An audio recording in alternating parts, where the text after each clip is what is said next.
Hey there.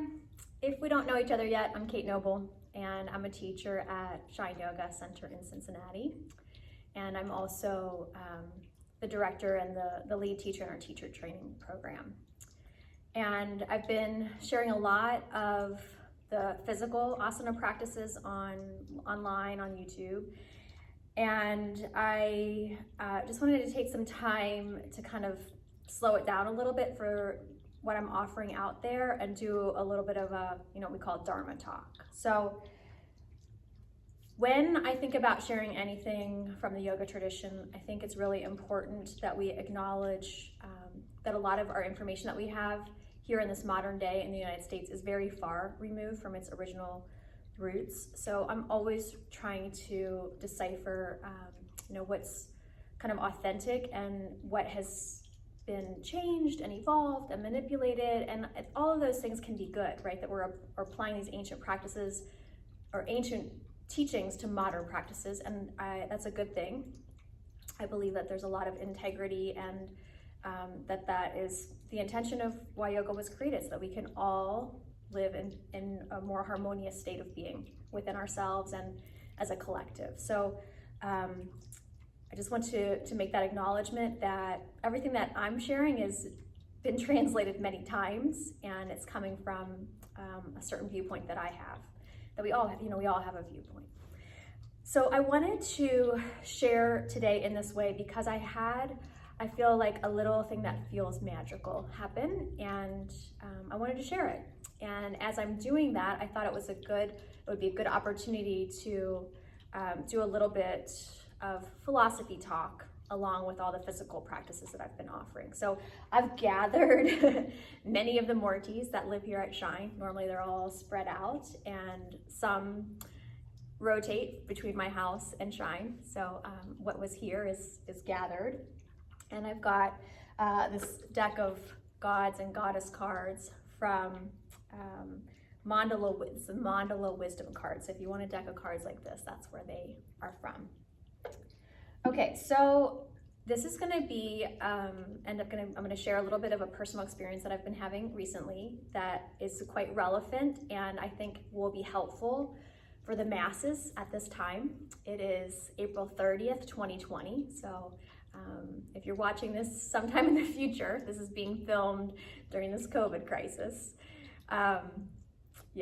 And the yoga philosophy really can be incredibly helpful to help us navigate challenging times. And I think that really is why it was created in the first place, to acknowledge that life can be hard and there's ways that we can make it easier and sweeter. So that's my point of connecting with you today. So I'm going to share a personal experience. I want to introduce a goddess to you that is newer to me. So if you're a student of mine, I haven't talked about her before.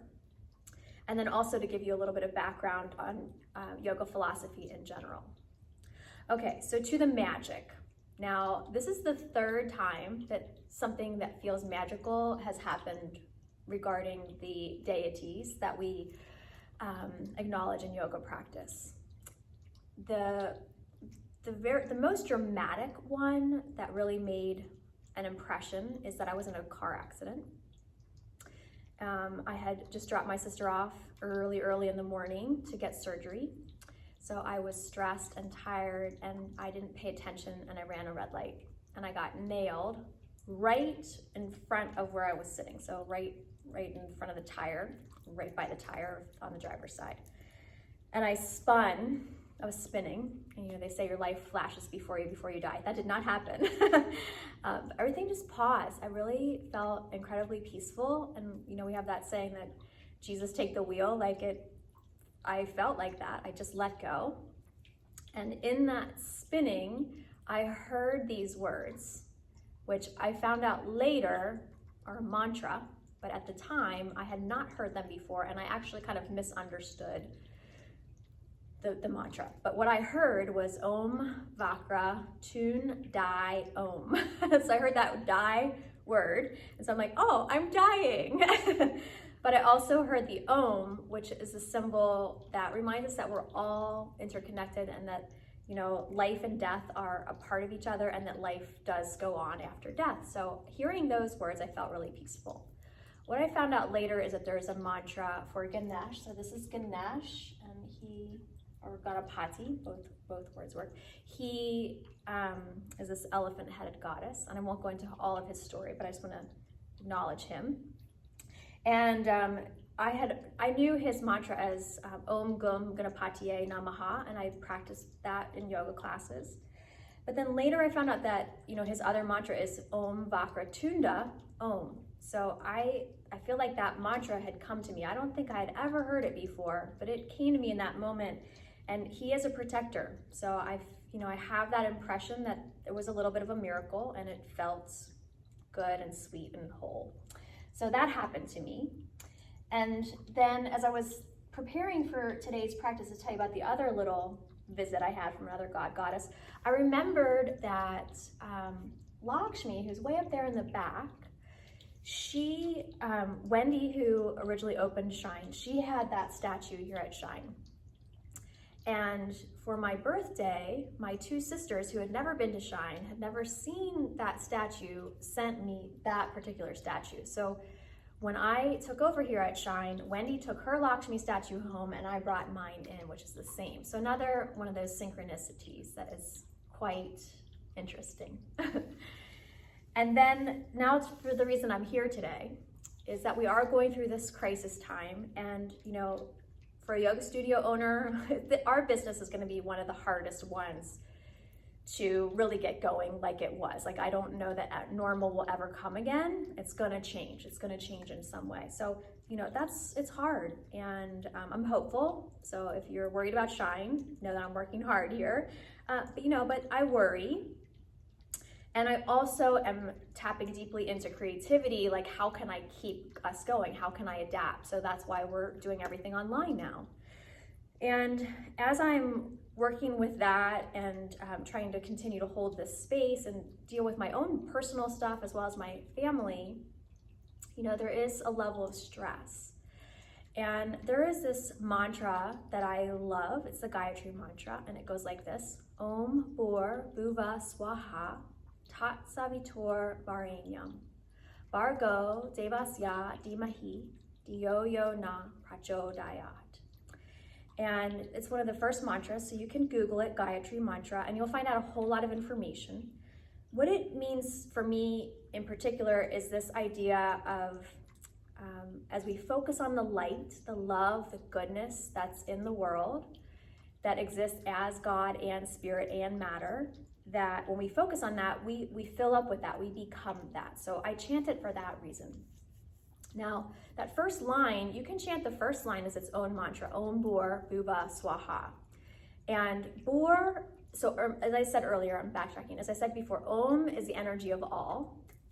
Bhur is, like, you can think of existence or matter, physicality. And then Bhuva, depending on what translation you're looking at, Bhuva can be consciousness, but it also can kind of be this etheric aspect of our existence, right? So they kind of the same thing. And then same with Swaha. Swaha can be this idea of allness, pervasiveness, that the energy of God is in all things. It's supporting all things. It's inspiring all things. It's nurturing all things. It's also destroying it, so that cycle of rebirth can happen, that we can make room on this planet for new things. So if nothing changes, if nothing dies, if nothing goes away, there's not energy for anything new. So that falling away is necessary to make space for new. But then you also hear a lot of people use Swaha as like this kind of assurance, like it's okay. If you remember that we're in this cycle, and if you do have a sense of spirituality that acknowledges life after death, then most of the things that we deal with on a daily basis aren't as hurtful. Now, nobody knows for sure what that is, so that's about your personal faith. And I call myself an open skeptic, right? So I'm open to possibility, but I'm also use a lot of critical thinking. So I kind of live in this place of vagueness, like, yeah, maybe. And it's, that can be confusing. It can also be really sweet. but that's not the point. So swaha, you can think of this word as just kind of like it's going to be okay. Now, so I will chant that often, Om Bor Bhuva Swaha, Om Bor Bhuva Swaha, Om Bor Bhuva Swaha. And there's that japa mantra, that repetition is a way just to kind of catch your mind, and if you're in a negative loop, to reposition it. So I'd been chanting that, and I just started elongating the bhuva, bhuva, bhuva, bhuva. And it became not like I was thinking it, but it almost felt like a call. And I'm getting chills right now because of what's to come. So I just looked it up, bhuva. And as I was kind of researching, I recognized that there's a goddess named Bhuvaneshwari. And this is her picture. Bhuva Vishna. I guess sometimes these words are so hard for me to say. Bhuveshwara. Ishwara means Lord or God. So she's, I'm gonna come closer. She's divine feminine. And today is her celebration day. And tomorrow is my birthday. So this connection of her kind of meeting me at this time where I needed the energy that she holds. So Bhuvaneshwara is, you can think of her as the divine feminine creative. Specifically, she's the goddess of space. Now, not outer space, but think about us as human beings. You know, we have this illusion of being physical matter, but when we study science, we know that we're cells, these pulsing cells, and we know that in that cell, there's more open space and more energy than there is matter. So even though we feel like we're definitely physical, solid, all nature, the truth is that there is a lot of space and energy and things that we're not sure about yet. So kind of my personal mantra, and why I feel like I associate so much with her, is this idea of open to possibilities, right? Like, we don't really know. And I think this whole COVID thing has shown us how quickly life can change, you know, that it really was kind of like a snap of the fingers. It wasn't overnight, but it was real quick for a lot of us. And I remember the moment when I knew things were not going back to normal. So as much as negative things can happen in a blink, so can miracles, so can, you know, these positive changes. And so for me, I'm really trying to tap into that energy right now of being open to the possibility of trying to not grip so hard onto the old forms and to let my mind and my heart and my life open up to the possibilities. You know, in yoga, we acknowledge not just 4 elements, but 5. So you've got earth and water and fire and air, and then you have the ether. That's that kind of the consciousness, and you know, the things that we haven't proven yet, the things that we don't know yet, you know, these little miracles that are just around the corner that we're going to find out about. So what a blessing to find Bhuvaneshwari. All right, now I want to take you into a little bit more of the cosmos of the gods and goddesses while we're here. And this right here is Ardhanishvara. So you hear that same suffix, right? The Ishvara, Ardhanishvara. And Ardhanishvara is masculine and feminine. So that, you know, I come from a Catholic tradition where it's very patriarchal. And, you know, we learned about, when I think of God from my youth, I would think of like a man on a throne with a big long beard and long hair and white robes. But here in India, we get both the masculine and the feminine. So I'm going to tell you a little bit more about the masculine and feminine forms, all the different forms, and all the gods and goddesses, no matter on their gender, is a deity.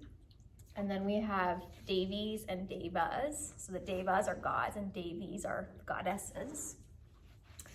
And if you have any Catholic Christian tradition, there's some things that are really quite familiar. So even though in religion class, you know, we learn that there's one God, We also learn that there's a Trinity, right? So God the Father, God the Son, and God the Holy Spirit.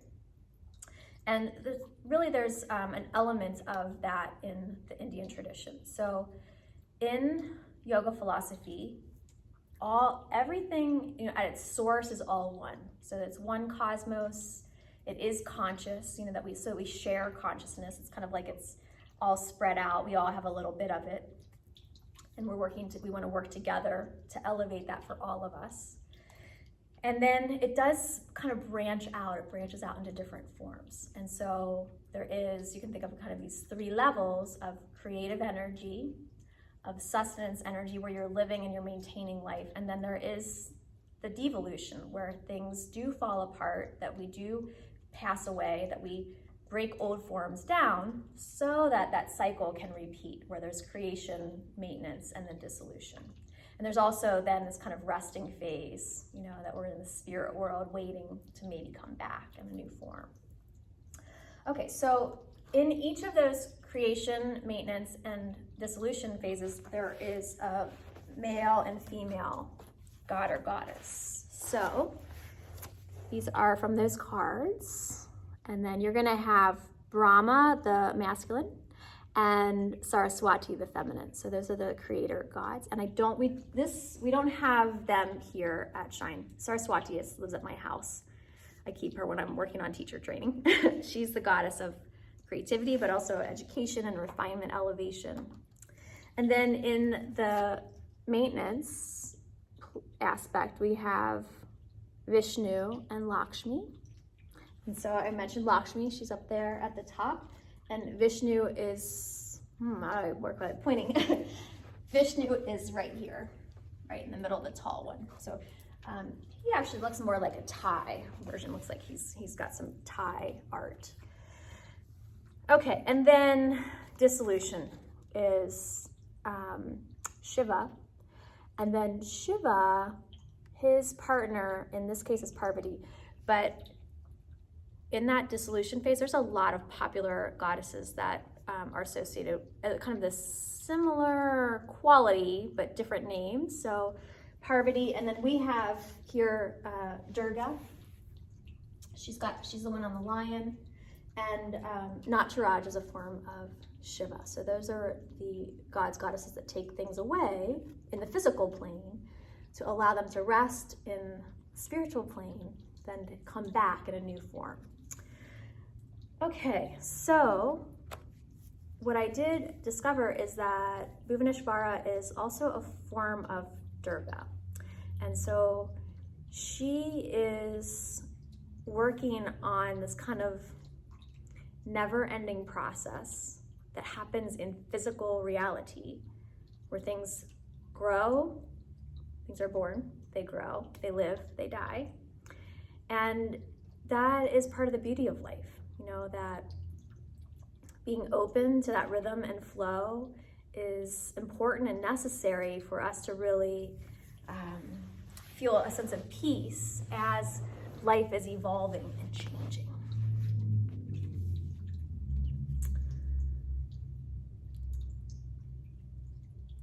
Yeah, it's a lot. It's a lot for how long are we here?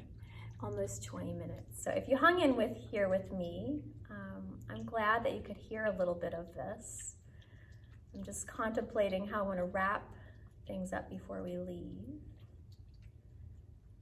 Maybe we'll chant. You want to chant the Gayatri mantra with me?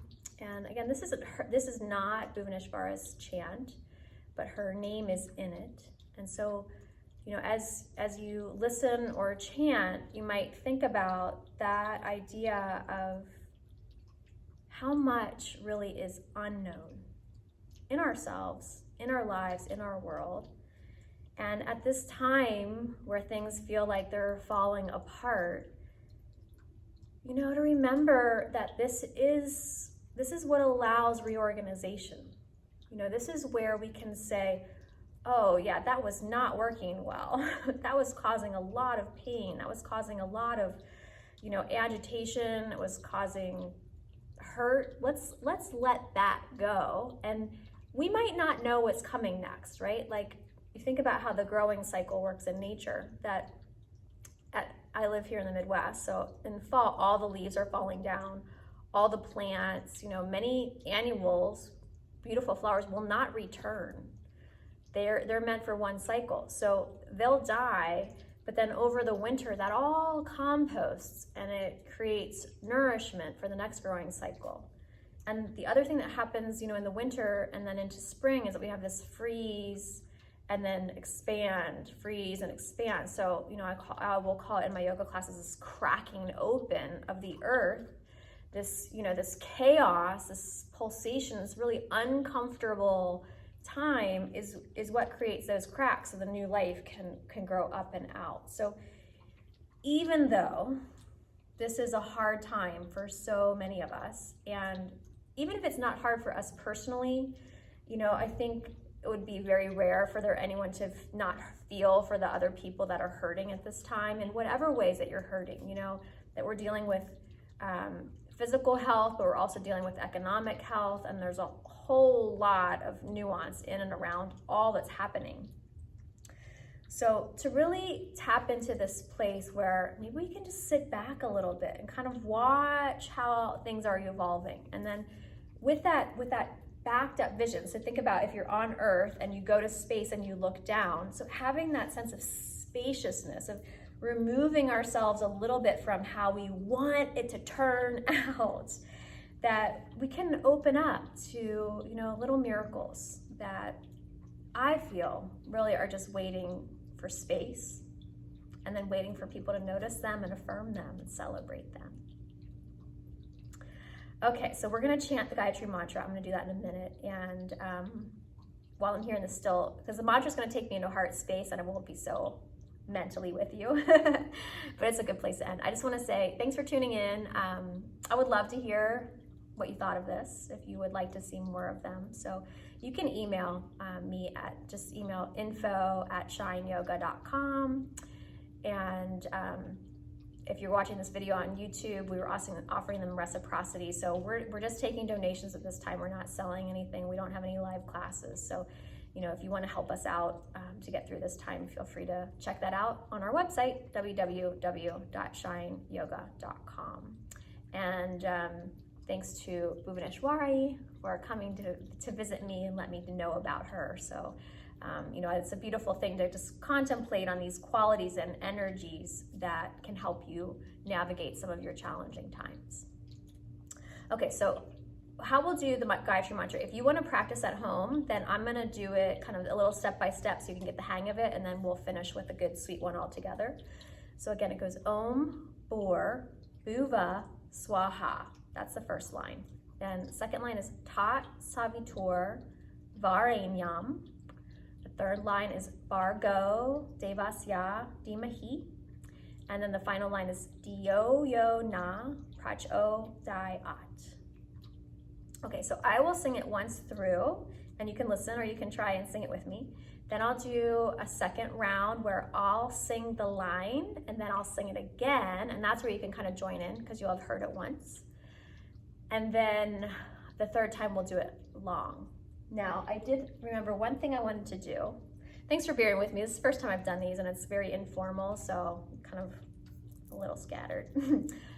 But if we think about this idea of space and resonance and the idea of physical and energetic, like that, this is the physical part. There's one hit, and then that one hit sends those vibrations out, and each one of us is making hits all the time. We're always making hits with our actions, with our thoughts, with the words that we share. So then all that residue, all that energy is, in the space. And we might not be able to name what we're feeling and experiencing sometimes, but we kind of have this sense of feeling and knowing. And just to be conscientious about what you're putting out there, what you're contributing to our shared space. Besides just coronavirus germs, I think is a really important thing to be doing at this time where, we're moving through a revolution. Old things are falling apart, new things are gonna form. So let's be conscious there. All right, Gayatri Mantra. I'm gonna close my eyes. It just helps me center a little bit better, so you can do that if you like. Maybe bring your hands together in front of your heart.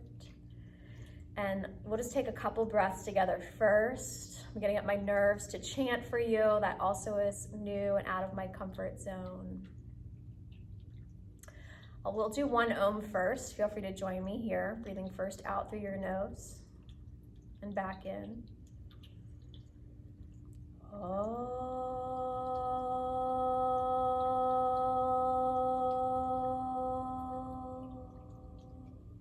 Find your breath. I'll sing for you.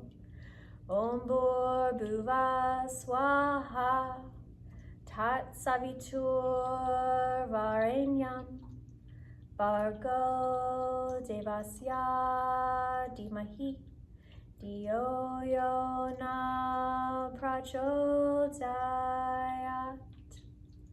Okay, so now line by line, I'll sing the first line and then I'll sing it again slower so you can try to join in. Om Bhur Bhuva Swaha Om Bhur Bhuva Swaha Tat Savitur Varenyam Tat Savitur Varenyam Bhargo Devasya Dhimahi Bhargo Devasya Dhimahi Dhiyo Yo Na Prachodayat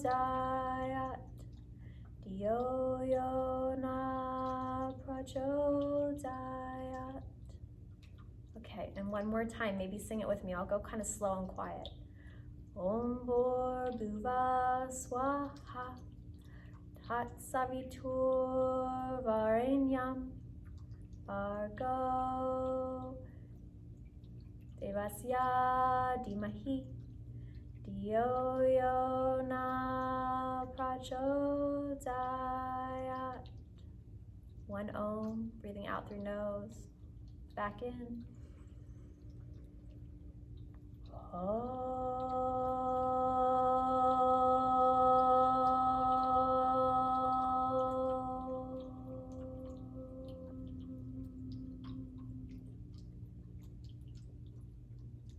Returning to breath.